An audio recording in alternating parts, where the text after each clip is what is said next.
আমাদের Rasulpur union BNP নেতা আলহাজ রফিকুল ইসলাম এর আহ্বানে উনি এখানে নূর মোহাম্মদ ফাউন্ডেশনের উদ্যোগে এই রসুলপুরে বিভিন্ন মানবিক কাজ করে থাকেন।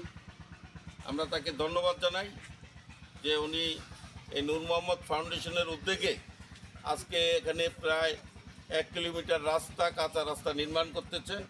আমাদের নেতা চরফ্যাশন মনপুরা বিএনপির অভিভাবক, কেন্দ্রীয় যুবদলের বিপ্লবী সাধারণ সম্পাদক জননেতা মোহাম্মদ নুর ইসলাম নয়নের পক্ষে এই শশী ভীষণ রসুলপুরে বিভিন্ন মানবিক কাজ করছেন।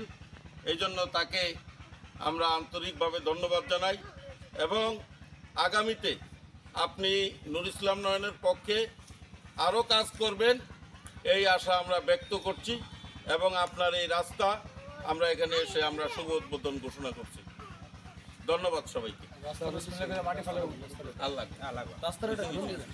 ওই যে এই তো ঠিক আছে আজি সাহেব, গেলাম আমরা একটু দক্ষিণ নিচেও যাই, কাম আছে।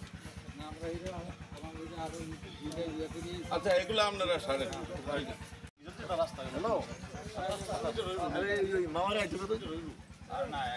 আমার ওই মোহাম্মদ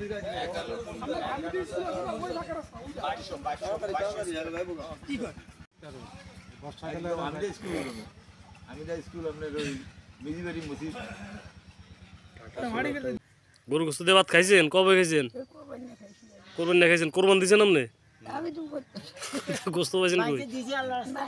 মানসি দিয়েছে খাইছেন? হ্যাঁ, আচ্ছা। তেমন এই যে গোস্ত ভাই আপনি খুশি না বেজার?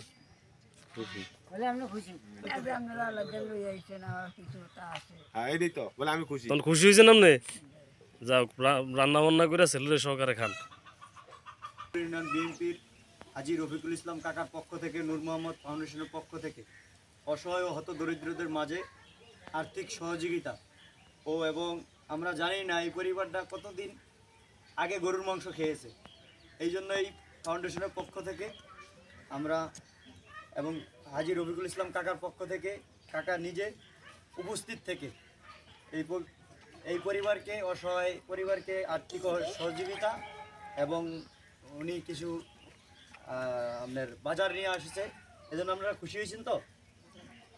যাই হোক, আমরা এই চলমান কাজটি নূর মোহাম্মদ ফাউন্ডেশনের পক্ষ থেকে চালিয়ে যাব এবং জননেতা মোহাম্মদ নুর ইসলাম নয়ন ভাইয়ের জন্য দোয়া করবেন। উনি যদি আমাদের চরফ্যাশনের মাটিতে প্রতিষ্ঠিত হন এবং আগামীতে এই অসহায় ও হত দরিদ্র পরিবারের পাশে ইনশাল্লাহ ওনারা থাকবেন। আল্লাহ হাফেজ। আমার ছেলেকে জন্য, আমাকে সবার জন্য দোয়া করবেন, ঠিক আছে? আর সুবিধা অসুবিধা হইলে আমার এই যে তালুই আছে, এদের কাছে জানাইবেন। আমরা যতটুকু সম্ভব আপনাদেরকে সহযোগিতা করবো। আমার এলাকার ভিত্তিক লোক আছে, এদের সাথে যোগাযোগ করবেন, ঠিক আছে?